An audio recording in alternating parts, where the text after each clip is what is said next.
Pickleball Diaries presents Cling on the Court with your host, Lily Brown. Let's go! Hi, everyone. Welcome to Cling on the Court, Cracking the Pickleball Code. And once again, let's welcome our performance coach, Coach Jeff. Welcome back to our podcast again, Jeff. Thanks for having me. Good to be back. Thank you. Always a pleasure to talk to you. And so today we are going to continue to talk about the stroke by stroke and decoding the muscle engagement for pickleball. And so do you want to recap what we talked about the last episode?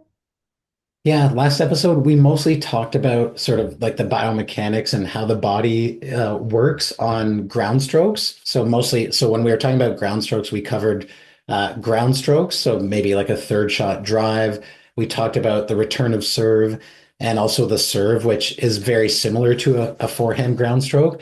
And we just talked about the most important thing on those shots is having good biomechanics in sort of the concept of having a ground up biomechanics. So sort of using your lower body first. So using your legs, hips, and trunk to help swing the arm and swing the paddle.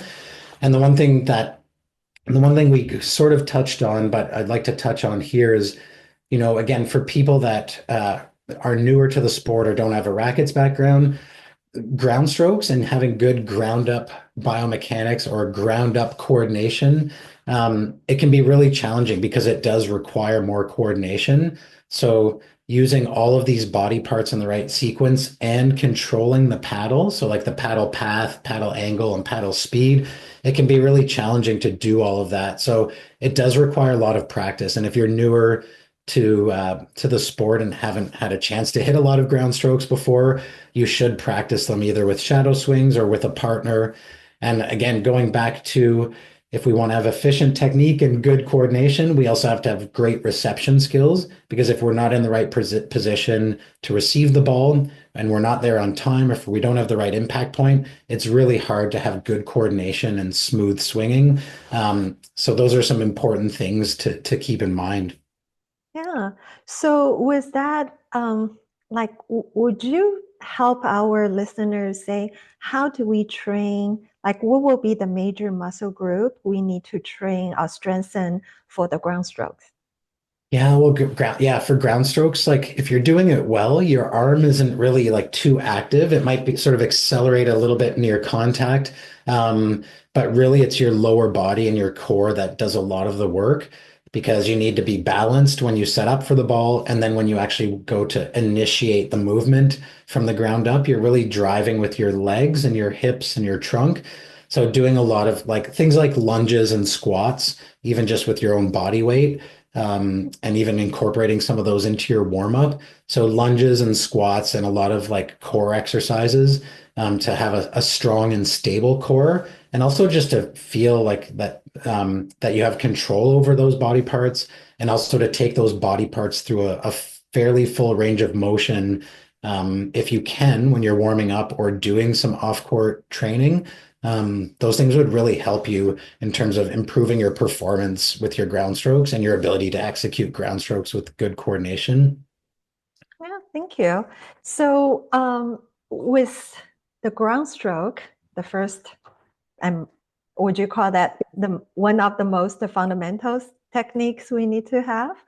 Yeah, because the serve and the return of serve happen on every single point, right? The serve has to start, every point starts with the serve, and assuming that serve is in, which 98% of the time it is, you're going to hit a return, and those are both they're both ground strokes. The serve, you're hitting it out of the air, but it's ground stroke technique. And the return of serve, it's a ground stroke by definition. And then, when you hit a third shot, if you choose to drive your third shot, that's also basically like ground stroke technique. So you should be training those shots as much as possible. So even if you have a great third shot drop, you might want to add a drive to your arsenal so that you just have different weapons, because you run into different opponents, and sometimes it requires different tactics, and different tactics require different techniques. So you should try to have as many tools in your toolbox as possible, and ground stroke ground strokes and good ground stroke technique is important. Yeah. So how about the third shot drop? Are they like, can you explain the mechanics breakdown? Also, help us to understand what will be the difference between the third shot drop and the ground stroke. Yeah, so that's a great question. And well, when we talk about the tactic first, so because like our technique is always influenced by our tactic, what we're trying to do with the ball. So a drop is like usually it's a soft shot where we're trying to hit it usually with a little bit of arc at a pretty slow or moderate speed. And we're trying to be very precise with it and keep it sort of short and low over the net. And that's very different from a ground stroke where we're usually trying to generate some speed on the ball and possibly some depth. So they're very different shots and they're very different feelings. So the feel of each of these shots is so different. So the ground stroke, it's like a very full swing. You're using all of your body parts and using them in sequence. But with a drop, you're really trying to have like a little more of like a lift or a pushing feel a lot of the times on a drop. And that requires like the paddle actually being fairly still through contact. So not a lot happening with your arm and upper body. Your wrist is usually pretty stable. Don't want to be tight. You don't want to be too loose where it's flimsy, but we usually refer to it as having a stable paddle or a stable wrist. So on a drop, the technique really is like assuming that you've set up well to receive the ball. So you're in a good position with a good impact point. It's usually a bit of a pushing feel or a lifting feel where we're using a little bit more of our legs, maybe a little bit of our shoulders and paddle together, but the arm isn't moving too separately from the shot. The paddle and body sort of move together as a unit because we actually don't want too many moving parts on a drop because it's harder to coordinate. And on a shot that requires precision and touch, usually we want to have like less movement to make it easier to control what the paddle is doing. So would you say with a ground stroke, we will hit actually with a more looser wrist than the drop? That's a good question. So on Because you were talking about the slow motion, right? In the yeah, ground stroke. so on both shots, we want our wrist to be actually fairly stable, or what we call a stable position, or like we call it like having a laid back wrist. So even on a ground stroke, through the swing and the swing path, we actually want our wrist to sort of be in a similar position through the shot so that the paddle face stays fairly constant through the swing.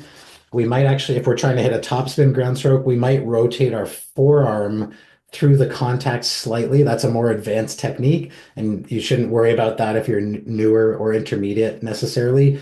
But even when you're hitting with topspin, the wrist doesn't flex this way. The forearm actually rotates. So people sometimes say, use your wrist to generate topspin. It's actually your forearm. The wrist stays fairly stable or laid back through the shot so that the paddle angle stays constant through the shot. Anyways, but you want to be loose in general, because if you're not loose or you're not relaxed, it's hard to be coordinated if you're tight. So you can't have good coordination or good like coordination chain or do things in the right sequence if you're too tight or too tense.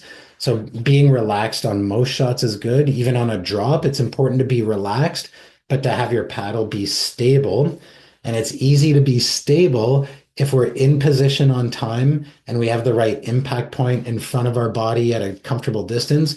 It's actually very easy to stay relaxed, but also stay stable while we're relaxed, which allows us to control the speed of the ball better and usually allows us to control the angle of the paddle to control the flight of the ball better. Yeah, so I think you touched upon a very good point, because I'm going to mention about another trending injury, which is the wrist. And because with the new paddle technology, and also with like the new trend, we saw how the pro play, and I think it seems like we're hearing, oh, should you use more wrist in your shot and be more creative? But I think that makes a lot of difference what the pro using it, how they do it, versus amateur player. You just heard about, oh, you need to use wrist and not doing the whole body mechanics movement. That's gonna cause more injury, right? Yeah, and I mean, there's actually not too many shots where we want to actively like flex our wrist and use our wrist, except usually if we're trying to add speed on maybe a flick or an aggressive counter, we might actually use our wrist a little bit, or even like a really slow high ball. We might use our body a lot, but finish with a bit of wrist to generate a little more snap and speed.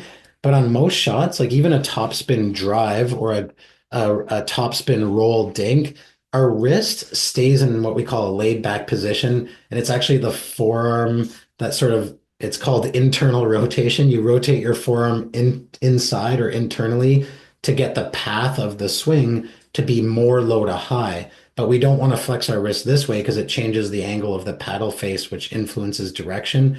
But we want to keep our wrist laid back and use our forearm if we're trying to hit with spin. But so I don't want to get too deep in the weeds with that, but there's not many shots where we should actually be actively flexing our wrist, except sometimes on like speed up flick shots out of the air or aggressive counters, we might add a little bit of a wrist feeling.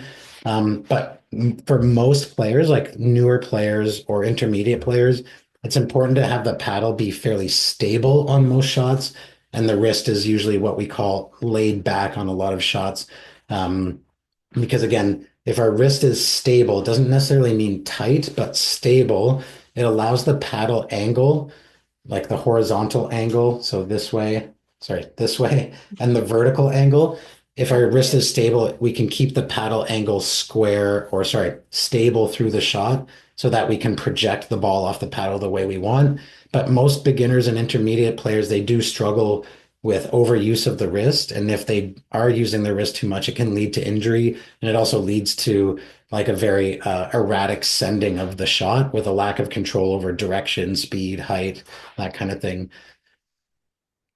Oh, thank you. So back to the drop. So would you like to give us a bit more the breakdown and also the footwork, how we do the setup?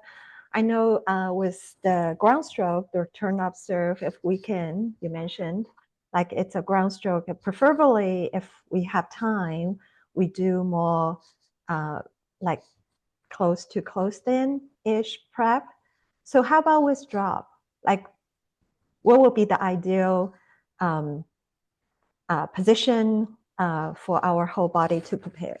Yeah, so with a drop, being sideways or open stance is okay. So it depends a little bit on the ball you receive because how you move to the ball and where that ball is when you're moving to it often influences the stance that you use.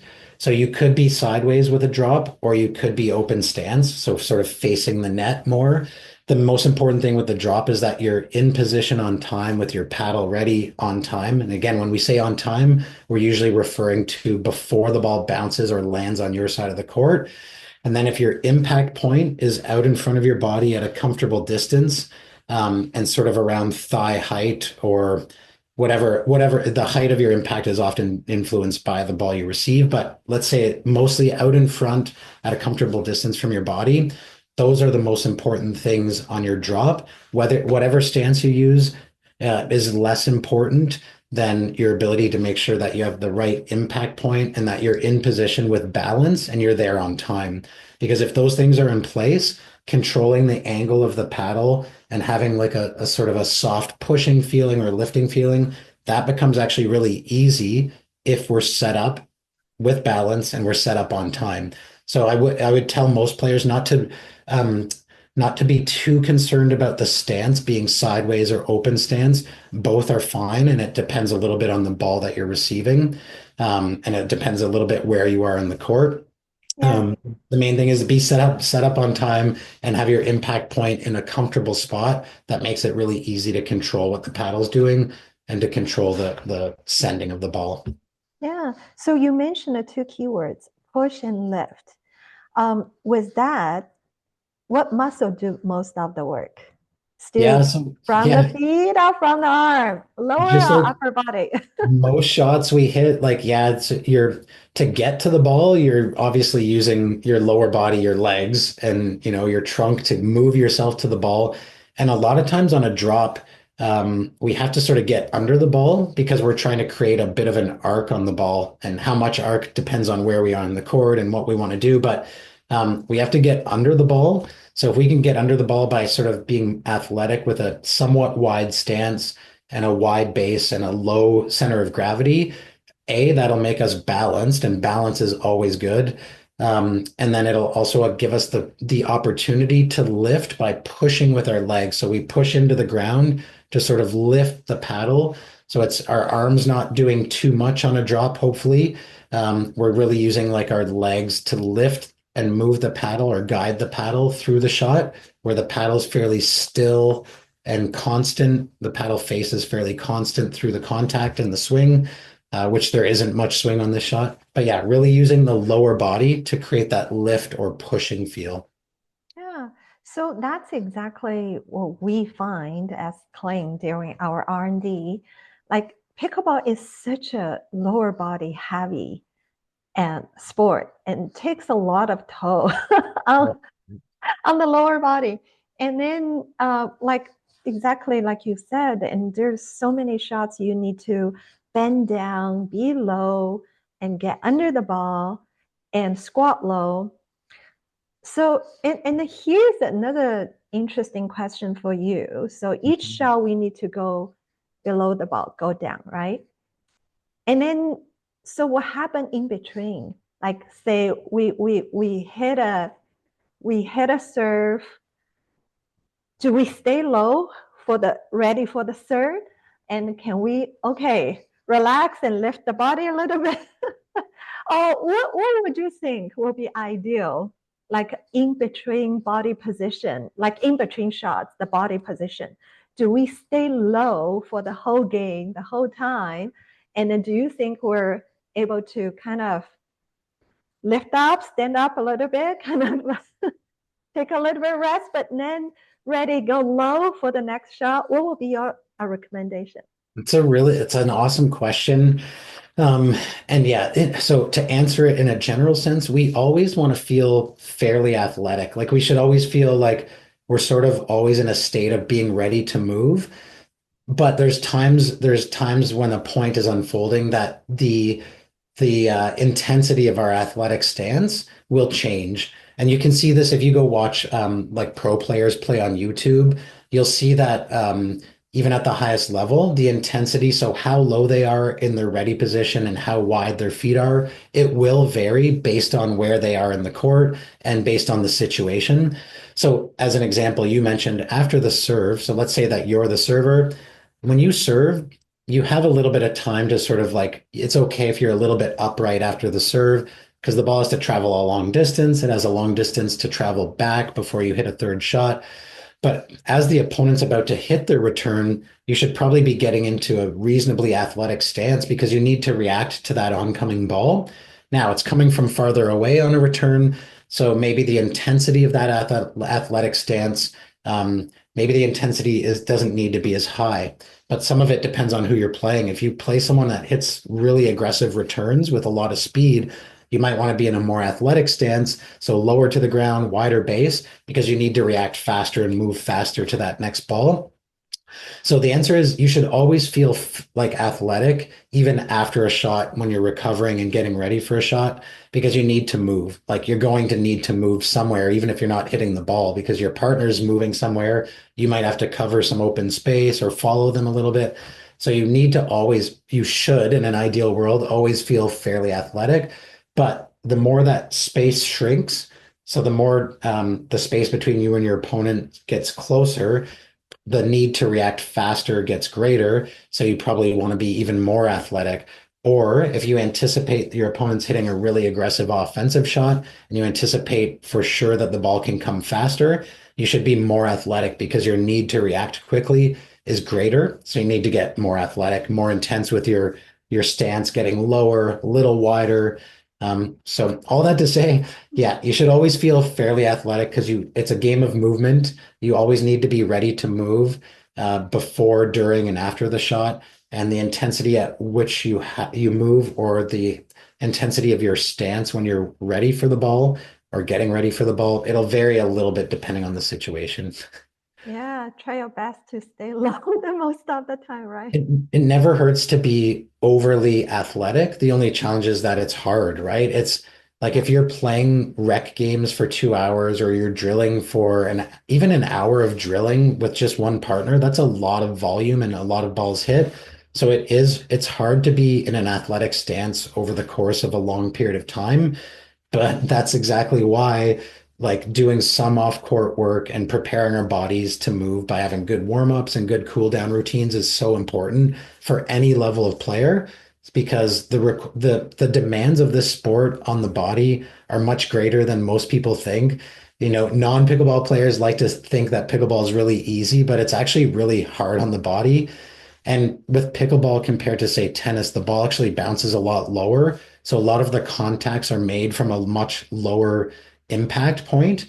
So it's really like we're in a crouched stance, or we're leaning over a lot over the course of um, many pickleball points. So it's hard on the body. So that's why you have to prepare and take care of your body off the court and do proper warm-up routines and cool down routines. Yeah. So I think, yeah, that's a very good reminder for all of us. Just not just on the court, and also repeat on the right muscle movement, the mechanics, because if you're repeating on the wrong muscle memory, and it just hurt your game, it doesn't do any good. Well, that's a thing again, like, yeah. So you can choose not to do the off-court stuff, and you can choose not to prepare well to practice or play, even recreational at a lower level of play. And you can choose not to stretch and do those things, or not do extra strengthening exercises. It will catch up with you. So it'll either reduce the amount of time or days per week that you can play because your body just won't be able to handle it, or it'll lead to injury. And then also doing some of those off-court exercises like lunges, squats, different exercises for your core, different mobility routines. Those, like most shots we hit in pickleball, require some variation of a squat or a lunge, and require a strong core so that we can stay balanced. Our shoulder is being used in a lot of ground strokes and different shots and overheads. So like doing these things will do nothing but help you execute these shots. You'll probably become a better pickleball player, but you'll have better longevity and less chance of injury. And that's what we all want, because we all love this sport and we want to play a lot of it. So it's important to take care of our bodies and have these good habits off the court, so that we can perform better, but also reduce the risk of injury, and also hopefully improve our ability to recover after an intense session. Yeah, great. I think you just lead to the next stroke I want to talk about is the overhead. Oh, There's so many injuries is coming from not using the right mechanics of the overhead. And would you like to explain about that a bit? yeah, for sure. Like, well, so the overhead, again, if you don't have like experience doing throwing sports or other sports where you have to serve above your head or do things above your head, it can be a really foreign feeling. So I won't talk about the movement just now, like how to move to get set up for the overhead, although that's pretty critical to the stroke. But if we just Yeah. look at the overhead itself, there's a lot of your shoulder can be used in the overhead. And there is a little more of like the forearm and wrist on this particular shot. So that again, warming up properly or doing some mobility work with like resistance bands and stuff can be really helpful for preparing the shoulder for these types of shots. But in an ideal world, if you're set up well for an overhead, you want your impact point above your head and out in front of your body so that your arm can swing through the shot fluidly. Whereas if our impact is too low or too much behind us, so low and behind us, we end up having to sort of like use more of our wrist and forearm, and our shoulder kind of gets jammed and it's more abrupt, and we can't have as much of like a smooth follow through feeling. And that puts more strain on the shoulder because you have to quickly accelerate. But then there's also this sort of like forced deceleration where your muscles like slam on the brake. And it also sort of doesn't promote a nice long range of motion. So anyways, if you want to improve your overhead, but also reduce risk of injury, make sure that your impact point is pretty high above your head if possible and out in front of your body. And that'll make it really easy to swing smoothly through the shot. And if you want to have a good impact point on your overhead, you also have to have good ball judgment and good movement skills. Ideally, if you have time, you're moving sideways so that your body can prepare sideways. That can also promote more use of your body and not just your arm and shoulder. And also moving sideways with the side shuffle is more safe for most people.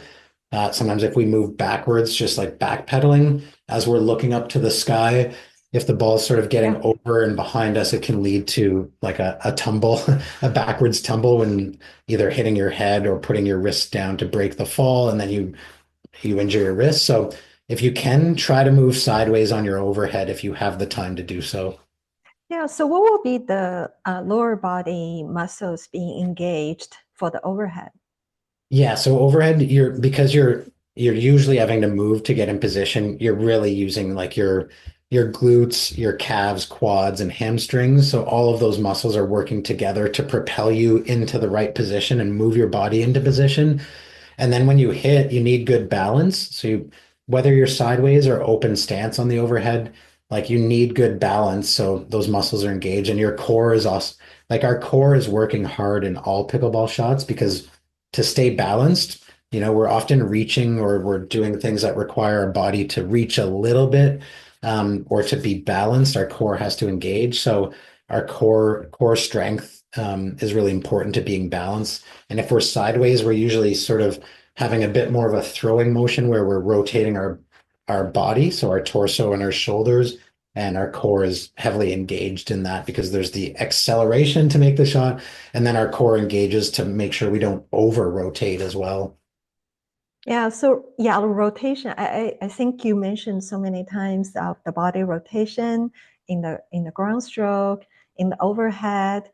I think that's probably something we need to like kind of warm up and practice more, because if you don't warm up your muscle properly, this kind of rotation, sudden rotation movement can really cause some muscle strain. Yeah, and the core for people, like we often think of core as just the abdominal muscles, but it's like it's your glutes, it's your lower back, and it's, so your core is sort of like your whole torso and it's all connected.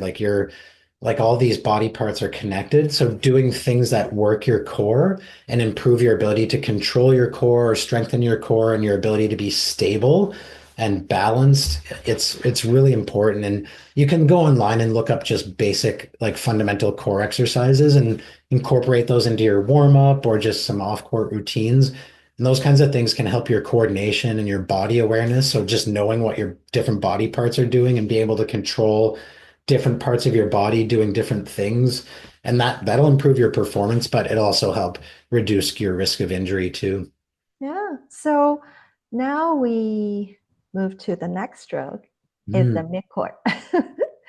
So with the mid-court, we have either like the reset shot, or sometime like now, especially we go into more aggressive play, they're more a mid-court kind of volley drive-ish. Like, do you want to talk about these mid-court strokes? Yeah, if we're talking mid-court, sort of like if we're talking about a reset situation where we're trying to, and a reset for most people who, if you don't know, but most people probably do if you're listening to this podcast, a reset just means you've been attacked and you're trying to reset by hitting a soft ball that gets low below the net so that it prevents the team from attacking again from the non-volley zone. So a reset, usually it's because it's occurring off of a more offensive, faster type of shot. So we've hit a third shot drop and we've started to move forward and we recognize, oh shoot, our drop is like pretty high and it's going to be attacked. So we stop somewhere around mid-court or the transition area and we get ready to reset the point. And reset again just means you're trying to neutralize by getting the ball low so you can hopefully then continue to the non-volley zone. So a reset requires like a really generally soft touch. And again, when we talk about comparing it to like a ground stroke, it's very different. We want our paddle to be very stable and very still. So our ability to be sort of like athletic and balanced, but control our hand and our wrist so that we're fairly stable at contact, so that we can just sort of absorb. Usually the feeling, if we're resetting, people refer to it as like it's either like a soft push or almost like you're just catching the ball in the paddle or you're absorbing the bounce of the ball. So those are different feelings. And if we think about how that feels, that usually requires a pretty minimal movement of the paddle. So usually it means a slightly open paddle face and a square paddle that's, aiming in the direction you're sending the ball. And there's not a lot of movement on the paddle.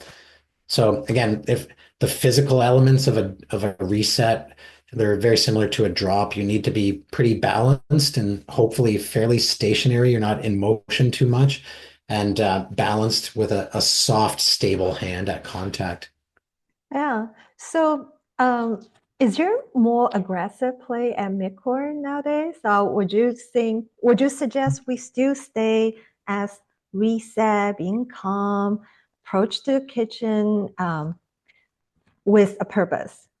Yeah, so the tactic or your intention, it's influenced by the oncoming ball and it's influenced by your own strengths and weaknesses. So if we choose to like say, what we choose to do depends a lot on the ball, because it doesn't make sense if the ball's coming fast at your feet to try and hit an aggressive ground stroke or drive, because it'll be hard to time it because the ball's coming fast and you have this big swing and big preparation. And B, if you're hitting from low, even if you make the shot, it's going to be traveling up, which will lead to a more easy opportunity for the other team to attack. So what we try to do, or the tactic or intention we have, is heavily influenced by the ball we receive, and it's also influenced by our own strengths and weaknesses. So we may not want to look to be aggressive from the midcourt if we don't have those skills, and we probably don't want to look to be aggressive if the ball's being zinged at our feet, at a low bounce or below our waist level.